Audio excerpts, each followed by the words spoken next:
ദേ ഈ സൈഡിലാണെങ്കിൽ ബേക്ക്, മറു സൈഡിലാണെങ്കിൽ Mary, കാറിലാണെങ്കിൽ number 1 Paras. എങ്ങനെ എസ്കേപ്പ് ആവും? കൈ ഉപയോഗിച്ച് ഇങ്ങനെ മാറിപ്പോവാൻ ആക്ഷൻ ഇടുന്നുണ്ട്. പക്ഷെ അവൾക്കത് മനസ്സിലാവണ്ടേ. പിന്നെ ഏതൊരു സിഗ്നലിൽ പെട്ടെന്ന് മിന്നിയതുകൊണ്ട് അവള് കുതിരി മാറി ഒളിച്ചിരുന്നു. എന്താ പ്രശ്നം ഉണ്ടായെന്ന് വെച്ചാൽ ഫോൺ പോക്കറ്റിൽ നിന്ന് ചാടിപ്പോയി. ഇനി അത് കിട്ടിയതാണെങ്കിലോ യോൻചന്റെ അമ്മയ്ക്കും. അത് ആരുടെ ആണെങ്കിലും നമുക്കെന്താ. അതോടെ ഇട്ടിട്ട് വന്നേന്ന് പറഞ്ഞ് യോൻജിയെ വിളിക്കുന്നുണ്ട്. പക്ഷെ വോജുവിന്റെ കോള് വന്നോണ്ടിരിക്കുകയാണ്. ഭാഗ്യത്തിന് അവർക്കത് മനസ്സിലായില്ല.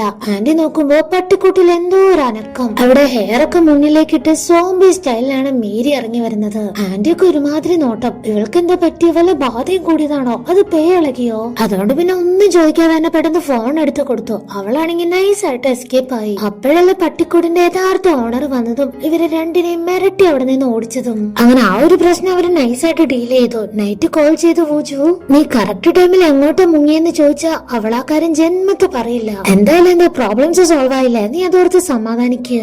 അതൊക്കെ ശരിയാണ്. ഇന്നത്തോടെ നീ ആയിട്ടുള്ള എല്ലാ ഡീലിങ്സും ഇവിടെ അവസാനിപ്പിക്കുകയാണ്. ബൈ. അവൻ ബൈ പറഞ്ഞപ്പോ തന്നെ ഇവളും ഗുഡ് ബൈ എന്ന് പറഞ്ഞ് ഫോൺ കട്ടാക്കി. കട്ട് ചെയ്ത നെക്സ്റ്റ് ഡേ ഇവന്റെ ടീമിലുള്ള, അതായത് ഇവൻ പുതുതായിട്ട് വർക്ക് ചെയ്ത കമ്പനിയിലെ ആ ഒരു ടീമിലുള്ള ഗേളാണ് സീജങ്. അവൾക്ക് നമ്മുടെ വോജുവിനോട് എന്തോ ഒരു ക്രഷ്. അവൻ വരുന്നത് വെയിറ്റ് ചെയ്ത് നോക്കിയിരുന്ന് ഒരു കാരണം കണ്ടെത്തി സംസാരിക്കുകയാണ്. ഇതിനിടയ്ക്ക് യോൻജിയെ കാണുമ്പോ അവൻ അങ്ങോട്ട് ഡൈവേർട്ട് ആവും. കണ്ട പാവം പോലും നടിക്കാതെ യോൻജിയെ പോകുമ്പോ അവൻ അങ്ങനെ അങ്ങ് വിടാൻ പറ്റില്ലല്ലോ. തിരിച്ചു വിളിക്കും.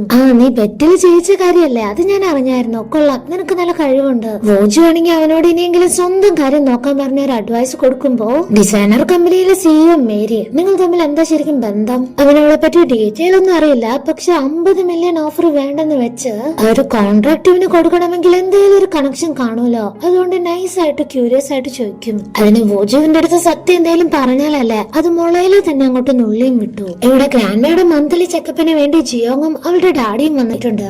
അവർ ഓൾറെഡി തന്നെ ഫാമിലി ഫ്രണ്ട്സ് ആയതുകൊണ്ട് തന്നെ ഇപ്പൊ കുടുംബ വിശേഷങ്ങളൊക്കെ പറയുമ്പോ ജിയാങ്ങിന് വോജുവിനോട് ചെറുപ്പകാലം തൊട്ട് ഭയങ്കര ഇഷ്ടാന്ന് ഡാഡിയുടെ വക ഒരു ടീസിങ്. അവള് നാണത്തോടെ ഒന്നും മിണ്ടാതിരിക്കാൻ പറയുമ്പോ ഗ്രാൻഡ്മയാണെങ്കിൽ അതിനേക്കാൾ വേറെ സപ്പോർട്ട്. നിന്റെ ഇഷ്ടം നീ പറയാതെ മനസ്സിൽ വെച്ച വോജുവിന് എങ്ങനെ മനസ്സിലാവാ? നീ ഒന്ന് അറിയിച്ചു നോക്ക്, ബാക്കി നമുക്ക് ആലോചിക്കാം. അത് അവൾക്ക് ഭയങ്കര കോൺഫിഡൻസ് കൊടുത്തു. എന്തായാലും ഫാമിലി സപ്പോർട്ടാണല്ലോ. മേരിക്കാണെങ്കിൽ എത്രയും പെട്ടെന്ന് താമസിക്കാൻ ഒരു സ്ഥലം കണ്ടെത്തണം. അതിനിപ്പോ എന്താ വഴി? സിയോളിൽ ആകെ അറിയാവുന്ന ഒരു ബെസ്റ്റ് ഫ്രണ്ട് ഉണ്ട്, ജിയോണ.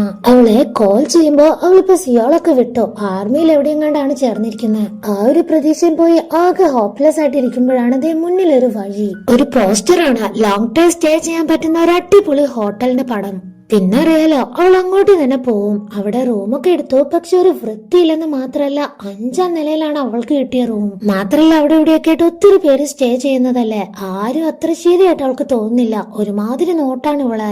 കുഴപ്പമില്ല, 3 മാസം അഡ്ജസ്റ്റ് ചെയ്താൽ നല്ലൊരു വില്ല തന്നെ വെയിറ്റിംഗ് ആണല്ലോ. സോ തൽക്കാലം സഹിക്കാം. ഇതേസമയം ഹാൻജുവിനെ കാണിക്കുകയാണ്. അവന് US-ലെ വലിയ വലിയ കമ്പനീസുമായിട്ട് ചേർന്ന് എന്തൊക്കെയോ തക്കട തരയുടെ പരിപാടികളൊക്കെ ഒപ്പിക്കുന്നുണ്ട്. അത് ഇവരുടെ കമ്പനിയിലെ തന്നെ സ്മാർട്ട് ആയിട്ടുള്ള ഒരു മിസ്റ്റർ കോ കണ്ടുപിടിച്ചു. അതിന്റെ ഫിനാൻഷ്യൽ സ്റ്റേറ്റ്മെന്റ് ഒക്കെ വന്ന് കാണിക്കുകയാണ്. ഇത് നോക്ക്, ഒത്തിരി പൈസ ആരൊക്കെ ചേർന്ന് ലോട്ട് ചെയ്തിട്ടുണ്ട്. ഇത് എത്രയും വേഗം ഗ്രാൻഡ്മയെ അറിയിക്കണം. നിങ്ങളെ എനിക്ക് അത്രയും വിശ്വാസം ആയതുകൊണ്ടാണ് ഈ ഒരു എവിഡൻസ് നിങ്ങളെ തന്നെ കാണിക്കുന്നത്. ഹാൻജു അവന് ഭയങ്കരമായിട്ട് അപ്രീഷിയേറ്റ് ചെയ്യും. അതെ അതെ, എത്രയും പെട്ടെന്ന് തന്നെ നടപടി എടുക്കാം. ഈ ഒരു കാര്യം തൽക്കാലം ആരോടും പറയണ്ടെന്ന് പറഞ്ഞ് അവനെ വീട്ടിലേക്ക് അയച്ചു. മോർണിംഗ് ചാടി എഴുന്നേറ്റാണ് സമയം നോക്കുന്നത്. കാരണം ഇന്നൊരു മീറ്റിംഗ് ഉണ്ട്. അമേരിക്കാണെങ്കിൽ ഓരോരുത്തരുടെ ഇഷ്ടങ്ങൾ അറിയാം. അതുകൊണ്ട് ഒരു ഡിസൈൻ മാത്രമല്ല അവള് ചെയ്യുക, അതിന്റെ പല പല ഡെമോസ് കയ്യിൽ വെച്ചാണ് ക്ലയന്റിനെ സന്തോഷിപ്പിച്ചത്.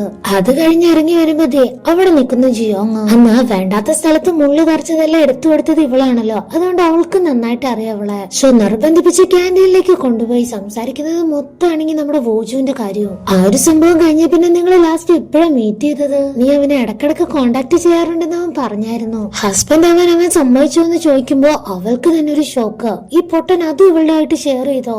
ആരോടും പറയണ്ടെന്ന് ഞാൻ പറഞ്ഞതായിരുന്നു. ഇപ്പൊ നാട്ടില് മൊത്തം പോസ്റ്റർ ഒട്ടിച്ചു. അങ്ങനെയൊന്നുമില്ല, ജസ്റ്റ് ജോക്കാണ്, തമാശയായിട്ട് കണ്ടാൽ മതി എന്നൊക്കെ ജിയാങ്ങിന്റെ അടുത്ത് പറയും. എന്തായാലും അവൾക്ക് അത്ര ഇഷ്ടപ്പെട്ടിട്ടില്ല. അങ്ങനെയാണ് ഹംഗോ ബേക്കറിയുടെ പ്രസന്റേഷൻ മീറ്റിംഗിന് പോയതും. ഹോളിഡേ സ്പെഷ്യൽ ഇവന്റിന് വേണ്ടി മാത്രം അവള് തയ്യാറാക്കിയ ഒരു ഡിസൈൻ കോ വർക്കേഴ്സിനെല്ലാം തന്നെ ഇഷ്ടമായി, നമ്മുടെ വോജുവിനും. സോ ഒരു പാർട്ടിക്കുള്ള ചാൻസ് ഉണ്ട്. അതുകൊണ്ട് അവന്റെ ടീംമേറ്റ്സ് ആണെങ്കിൽ നമ്മുടെ വോജുവിനെ ഇൻവൈറ്റ് ചെയ്തിരിക്കുകയാണ്. സീജങ് ആണെങ്കിൽ കിട്ടിയ ഒരു ചാൻസ് പോലും മിസ്സാക്കില്ല.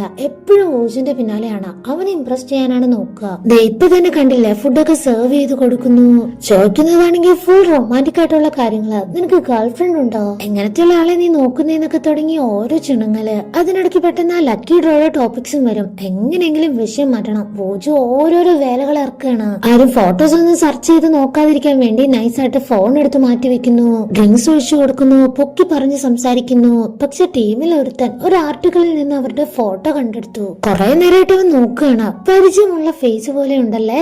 എല്ലാവരും കാണിക്കാൻ പോകുമ്പോ നല്ല ചൂടുള്ള ബീഫ് കഷ്ണം വായിലിട്ടങ്ങ് കൊടുക്കും. ആ സബ്ജക്ട് മാറ്റാനായിട്ട് മേരിയും ഒത്തിരി ഡ്രിങ്ക്സ് കഴിച്ച് കാണിച്ചു കൊടുക്കും. ആകെ ഫിറ്റ് ആണ് അവളിപ്പോ.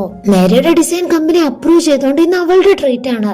ഈ പെണ്ണുണ്ടല്ലോ, ഇവളാണെങ്കിൽ എല്ലാവരെയും മുടിപ്പിക്കാൻ തന്നെ നടക്കുന്നതാണ്. ഇന്നത്തെ ട്രീറ്റ് നിന്റെയാ, നീ തന്നെ എല്ലാവരുടെയും ബില്ല് പേ ചെയ്യണമെന്ന് പറയുമ്പോ അവൾ അവളുടെ കയ്യിലുള്ള കാർഡൊക്കെ എടുത്തു കൊടുക്കും. പക്ഷെ എല്ലാം മൈനസ് ആയിട്ട് കിടക്കുകയാണ്. അതില് പൈസ വേണ്ടേ. അപ്പൊ കറക്റ്റ് ആയിട്ട് വൂജി അങ്ങോട്ട് വരും. ബില്ലെല്ലാം തന്നെ അവൻ സെറ്റിൽ ചെയ്തു. ഇനി ബാക്കിയുള്ളവർക്ക് ഡൗട്ട് ഒന്നും തോന്നാതിരിക്കാൻ വേണ്ടി അവർക്കൊരു കരോക്കെ മ്യൂസിക് പാർട്ടിക്കുള്ള എല്ലാ ചെലവും ഇവൻ തന്നെ എടുത്തു കൊടുക്കും.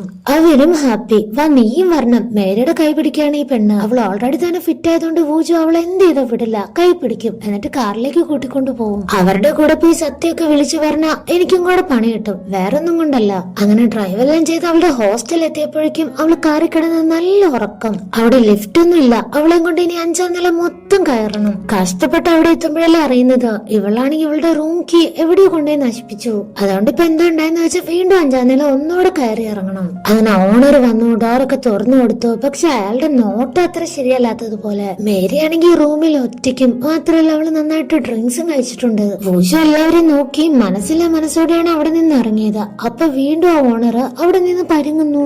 അങ്ങനെയൊന്നും ഉണ്ടാവില്ല എന്ന് വിചാരിച്ച അവൻ കാറിനുള്ളിലേക്ക് നടക്കുമ്പോഴാണ് കീ അത് മേരിയുടെ റൂമിൽ വെച്ച് മറന്ന കാര്യം അവൻ ഓർക്കുന്നത്. ഇനി കയറാനൊന്നും വയ്യ. അവള് കോൾ ചെയ്ത കോളൊക്കെ പിക്കപ്പായി. അടുത്ത സെക്കൻഡ് അവന് ഒരു അലർച്ച. അത് മേരിയുടെ കരച്ചിൽ തന്നെയാ. അവൾക്ക് എന്തായിരിക്കും സംഭവിച്ചിട്ടുണ്ടാവുക. അവൻ ആ ടെൻഷനിലെ സ്റ്റെയർ കേസ് ഫുള്ള് ഓടിക്കയറി. അത് നിമിഷ നേരം കൊണ്ട്. റൂമാണെങ്കിൽ തുറന്നു കിടക്കുന്നു. ആ ഓണർ അതെ അവളുടെ അടുത്ത് തന്നെ ഇരിക്കുന്നുണ്ട്. താഴെയാണെങ്കിൽ കുറച്ചും ബ്ലഡും മേരിയുടെ കാലിൽ നിന്ന് വന്നതാണെന്ന് തോന്നുന്നു. വന്ന ദേഷ്യത്തിനിടെ തെണ്ടിന്നും വിളിച്ച് അയാളുടെ മൂക്കിനിട്ട് തന്നെ ഒരു ഒറ്റ ഇടിയായിരുന്നു. പക്ഷെ മെയിൻ പ്രശ്നം എന്താന്ന് വെച്ചാൽ അവൻ വിചാരിച്ചതുപോലെ ഒന്നും അല്ല അവിടെ നടന്നത്. മേരി ഫേസ് ഒക്കെ വാഷ് ചെയ്ത് കുറച്ച് നൂഡിൽസ് ഉണ്ടാക്കാൻ വേണ്ടി കിച്ചണിലേക്ക് പോയപ്പോ ഹോട്ട് വാട്ടർ വീണ അവളുടെ കാല് പൊള്ളി. സോ അവള് തന്നെയാണ് ഫസ്റ്റ് എയ്ഡ് ആയിട്ട് വരാൻ പറഞ്ഞ് ഇയാളെ വിളിച്ചു വരുത്തിയത്. കാര്യം മനസ്സിലായപ്പോ അവൻ കുറെ സോറി പറഞ്ഞു. പക്ഷെ അതുകൊണ്ടൊന്നും ഒരു കാര്യം ഉണ്ടായില്ല. മേരിയുടെ ഉള്ള കടപ്പാടം പോയി കിട്ടി. അതെ പെട്ടിയും പാക്ക് ചെയ്ത് ഇറങ്ങിക്കോളാൻ പറഞ്ഞു. വേണ്ടായിരുന്നു. ഈ പാതിരാത്രി നിന്നോട് ആരെങ്കിലും കിച്ചണിൽ പോയി നൂഡിൽസ് ഉണ്ടാക്കാൻ പറഞ്ഞോ? മേരിക്കാണെങ്കിൽ ഇപ്പൊ നല്ല ദേഷ്യവും വരുന്നുണ്ട്, സെയിം ടൈം തന്നെ സങ്കടവും. മേരിക്കാണെങ്കിൽ ഇപ്പൊ നല്ല ദേഷ്യവും വരുന്നുണ്ട്, സെയിം ടൈമിൽ തന്നെ സങ്കടവും. കാരണം അവൻ എന്തൊക്കെ പറഞ്ഞാലും അവളെ സേഫ് ആക്കാൻ വേണ്ടിയല്ലേ അയാൾക്കിട്ട് തല്ലിയത്. നിന്നെ തെറ്റു പറയാൻ എനിക്ക് പറ്റില്ല. എന്റെ സാഹചര്യവും ആ ഒരു വീടും എല്ലാം അങ്ങനെയായിരുന്നല്ലോ. അത് മനസ്സിലാക്കി ഇങ്ങനെ നടന്നു വരുമ്പോ അവൾക്കാണെങ്കിൽ ഇപ്പൊ നടക്കാൻ പറ്റുന്നില്ല. കാലിന് നല്ല മുറിവുണ്ട്. വൂജു മടിച്ചു വാങ്ങിക്കൊടുക്കും. അടുത്ത് കുറെ ടൈം സ്പെൻഡ് ചെയ്യും. അവൾക്ക് അവിടെ റിലേറ്റീവ് ആയിട്ട് ആരും തന്നെ ഇല്ലെന്നറിയുമ്പോ അവൻ അവളെ കൊണ്ടൊരു സ്ഥലം വരെ പോവും. എങ്ങോട്ടാന്നറിയോ? വേറെ എവിടേക്കാ? ആ പ്രൈസ് ആയിട്ട് കിട്ടിയ വില്ല അവിടെ വെറുതെ എടുക്കുമല്ലേ, അവിടേക്ക് തന്നെ. ഇവര് രണ്ടുപേരും ഒരുമിച്ച് കണ്ടില്ലെങ്കിൽ മാത്രമാണ് ബേക്കിന് സംശയം ഉണ്ടാവുക. അതുകൊണ്ട് അവൻ അറിയാതെ പമ്മിയാണ് അകത്തേക്ക് കിടക്കുക. പ്രത്യേകം പറയുന്നുണ്ട് ലൈറ്റ് ഒക്കെ ഓൺ ചെയ്ത് അവനെ വെറുതെ അറിയിക്കാൻ നിക്കണ്ട. അവൻ വന്ന് നിന്റെ അടുത്ത് ഒരു 100 ക്വസ്റ്റ്യൻസ് ആവും. മേരി അതെല്ലാം തന്നെ തലകുണിക്ക് സമ്മതിക്കും. കെട്ടിയത് നൈറ്റ്. കമ്പനിയിലാണെങ്കിൽ വർക്ക് കഴിഞ്ഞ് ഇറങ്ങാൻ നിൽക്കുമ്പോ നമ്മുടെ ഹാൻജു അങ്ങോട്ട് വരും. വളരെ സ്നേഹത്തോടെ എപ്പോഴും വർക്ക് ചെയ്താൽ മാത്രം മതിയോ, ഇടയ്ക്കൊക്കെ ബ്രേക്കും വേണ്ടേ. അവനാണെങ്കിൽ നെക്സ്റ്റ് വീക്ക് ഫാമിലിയുടെ കൂടെ അവന്റെ മോന്റെ കൂടെ വെക്കേഷൻ പ്ലാൻ ചെയ്തു എന്നൊക്കെ സന്തോഷമായിട്ട് പറയുമ്പോ ഒരു ബോട്ടിൽ കൊടുക്കും. ഇത് ചെയർവുമൺ തരാൻ പറഞ്ഞതാ ക്ഷീണം മാറാൻ. ഞാനും കുറെ കഴിച്ചായിരുന്നു. അവനത് വാങ്ങി പോകുന്നത് വരെ ഹാൻജുന്റെ ചിരി വേറെ, അവൻ പോയി കഴിഞ്ഞ് വേറൊരു ചിരി. എന്തോ വൈരാഗ്യം ഉള്ളതുപോലെ. ആ ഡ്രിങ്ക് കഴിച്ചിട്ടാണോ എന്നറിയില്ല, കണ്ണിൽ എന്തോ ഒരു തരം ഇരുട്ട് കയറുന്നത് പോലെ, ഉറക്കം വന്നതുപോലെ. ആ കാർ എന്തായാലും ആക്സിഡന്റ് ആയി. ഇവിടെയും അന്നത്തെ പോലെ തന്നെ ഒരു ട്രക്ക് തന്നെയാണ് വില്ലൻ. ഈ ഒരു വാർത്ത ഗ്രാൻഡ് അറിയുമ്പോ തന്നെ ആൾക്ക് ഭയങ്കര ഹേർട്ട് ആവുന്നുണ്ട്. മിസ്റ്റർ കോ നമ്മുടെ കമ്പനിക്ക് വേണ്ടി എത്ര വർഷം ജോലി ചെയ്തതാ, എനിക്ക് എന്തായാലും പോയി കണ്ടേ പറ്റൂ. പക്ഷെ ഹാൻജു സമ്മതിക്കില്ല. ഹെൽത്ത് ഒക്കെ ഓക്കെ അല്ലല്ലോ ഗ്രാൻഡ്മ, അവിടേക്ക് പോണ്ട, ഞാൻ എല്ലാ കാര്യങ്ങളും അവിടെ വേണ്ട വിധത്തിൽ ചെയ്തോളാം. പറഞ്ഞതുപോലെ തന്നെ ഹാൻജു അവിടേക്ക് പോകും. വളരെയധികം വിഷമമുള്ളതുപോലെ. മിസ്റ്റർ കോയുടെ വൈഫ് മോനെ ഒക്കെ ചേർത്ത് നിർത്തി ആശ്വസിപ്പിക്കും. എന്ത് കാര്യത്തിനും കൂടെ ഉണ്ടാവുമെന്ന് പ്രോമിസും ചെയ്യും. ഇവിടെ മേരിയാണെങ്കിൽ കുറച്ച് ദിവസങ്ങൾക്ക് ശേഷം നല്ലൊരു ഉറക്കം കിട്ടി സുഖമായിട്ട് ഉറങ്ങി. നല്ല പീസ്ഫുൾ ആയിട്ടൊരു മോർണിംഗ്. വീടും സ്വർഗം. രാവിലെ തന്നെ ഫ്രഷ് ആയിട്ടുള്ള ഫീല് തരാൻ ഗാർഡനിലാണെങ്കിൽ ഫ്ലവേഴ്സ്. എന്തൊരു സമാധാനാണ്. പക്ഷെ അപ്പൊ തന്നെ ബേക്കിനെ കാണും. ഇവളാണെങ്കിൽ ഒറ്റയടിക്ക് ഒളിച്ചിരിക്കും. അവൻ വിചാരിച്ചതുപോലെയൊന്നുമല്ല. അവൻ ഓഫീസിൽ നല്ല പ്രഷറാണ് ലീ കൊടുത്തോണ്ടിരിക്കുന്നത്. അവനൊരു മനുഷ്യനായിട്ട് പോലും കണ്ട് പരിഗണിക്കുന്നില്ല. അത് ബേക്കിന് തീരെ ഇഷ്ടാവുന്നില്ല. പിന്നെ വേറെ വഴിയില്ലാത്തോണ്ട് സഹിക്കുന്നതാണ്. ലീ പറഞ്ഞ ഒരൊറ്റ കാര്യം പോലും അവന്റെ മനസ്സിൽ നിന്ന് പോയിട്ടില്ല. നിന്റെ കാറ്, നിന്റെ ബിൽഡിങ്, നിന്റെ VIP മെമ്പർഷിപ്പ് എല്ലാം എന്റെ ഔദാര്യാണ്. അത് നീ എപ്പോഴും മനസ്സിൽ വെച്ചോണം. ഇതെല്ലാം കേൾക്കുമ്പോ ബേക്കിന് നല്ല ദേഷ്യം വരുന്നുണ്ട്. അത് മുഴുവൻ അവൻ ആ ട്രാക്കിൽ ഓടിത്തീർക്കും. നൈറ്റ് ടൈം എനിക്ക് ലൈറ്റ് ഒന്നും ഇടാൻ പറ്റില്ല. ബേക്ക് കണ്ടാലോ. അതുകൊണ്ട് ഫ്ലാഷ് ലൈറ്റിന്റെ വെട്ടത്തിലാണ് ഓരോ കാര്യങ്ങൾ ചെയ്യുക. സ്വന്തം വീടാവുന്നതുവരെ എന്തൊക്കെ കാര്യങ്ങൾ സഹിച്ചാലാണ്. സൗണ്ട് ഒന്നും തന്നെ പുറത്തു പോകരുത്. പോയ ബേക്കിന്റെ കണ്ണിൽ പെടും. അവന് ഡൗട്ട് വരും. പ്ലാനിങ് ഒക്കെ കറക്റ്റ് ആയിരുന്നു. പക്ഷെ രാത്രി അവളെ ശല്യപ്പെടുത്താനായിട്ട് വന്ന ഏതോ ഒരു കൊതുക് അതിനെ കൊല്ലാൻ വേണ്ടി ഒന്ന് ക്ലാപ്പ് ചെയ്തതാണ്. ആ വീടിന്റെ ലൈറ്റ് എല്ലാം തന്നെ ഓണായി. കാരണം അത് സൗണ്ട് സെൻസറിൽ വർക്ക് ചെയ്യുന്നതാണ്. മേരിക്കതറിയില്ല. ബേക്ക് കറക്റ്റ് ആയിട്ട് തന്നെ അത് കാണുകയും ചെയ്തു. കോളിംഗ് ബെൽ അടിച്ചു. തുറക്കാതായപ്പോ ഫോണിലേക്ക് ഒരേ കോളിംഗ്.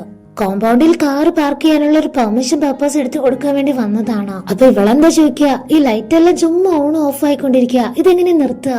അവനകത്ത് വരും. ക്ലാപ്പ് ചെയ്ത ഓഡിയോ സെൻസർ ഓൺ ആവും. വേണ്ടെങ്കിൽ ഫുൾ ആയിട്ട് ഓഫ് ചെയ്യാനുള്ള വഴിയും പറഞ്ഞു കൊടുക്കും. എന്തായാലും വന്നതല്ലേ, നിന്റെ ഹസ്ബൻഡ് ഇവിടെ കാണുന്നില്ല.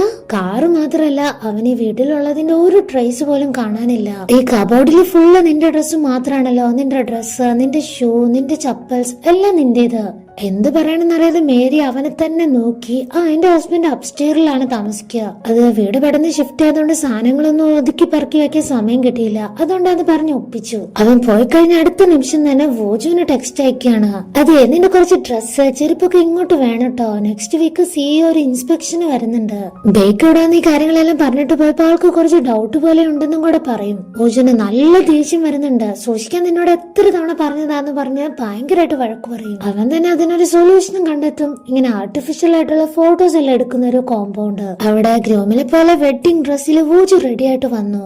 ഓഫ്സെറ്റ് കളറില് ബ്രൈഡായിട്ട് മേരി വരുമ്പോ അവൾ ആ ഡ്രസ്സിൽ അതിസുന്ദരിയാണ്. അവനത് ഫീൽ ചെയ്യാൻ പറ്റുന്നുണ്ട്. അവളെ തന്നെയാണ് നോക്കിക്കൊണ്ടിരിക്കുന്നത്. പക്ഷെ പെട്ടെന്ന് മൈൻഡ് മാറ്റി വേഗം റെഡി ആവുമെന്ന് പറഞ്ഞൊരു ബൊക്കെ കൊടുക്കുകയാണ്. അവൾ അപ്പൊ തന്നെ അത് സ്മെല് ചെയ്യുമ്പോ എന്റെ പൊന്നു പൊട്ടി, അത് പ്ലാസ്റ്റിക് ആണ്, അതിന് സ്മെല്ലൊന്നും ഇല്ല. CEO എന്തായാലും ചെക്കിങ്ങിന് വരുന്ന ഉറപ്പാണ്. അപ്പൊ ഒരു ഒറിജിനാലിറ്റിക്ക് വേണ്ടി വെഡിങ് ഫോട്ടോ അത് മസ്റ്റ് ആയിരിക്കണം. ആ ഡ്രസ്സ് അവൾക്ക് ഭയങ്കര ടൈറ്റ് ആണ്. അവൾ അൺകംഫർട്ടബിൾ ആവുമ്പോ അത് ലൂസ് ആക്കി കൊടുക്കും. അതും അവൾക്ക് ഭയങ്കര സർപ്രൈസ് ആയി പോയി. അവളെ ഒട്ടും പ്രതീക്ഷിക്കാതെ പിടിച്ച് മടിയിലും കൂടെ ഇരുത്തുമ്പോ മേരി ലൈറ്റ് ആയിട്ട് നെർവസ് ആവും.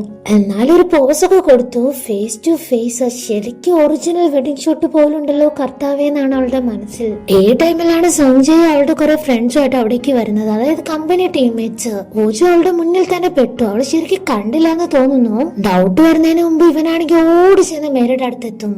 ഒരു പ്രശ്നമുണ്ട്, കമ്പനിയിലെ ടീംസ് എല്ലാം ഇങ്ങോട്ട് വരുന്നുണ്ട് ഫോട്ടോ എടുക്കാൻ വേണ്ടിട്ട്.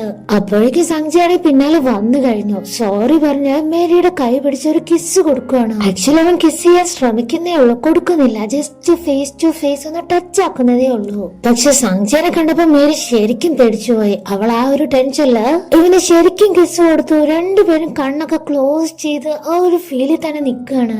സോ ഇങ്ങനെ ഒരു സീൻ കാണിച്ചാണ് ഈ ഒരു എപ്പിസോഡ് എൻഡ് ആവുന്നത്.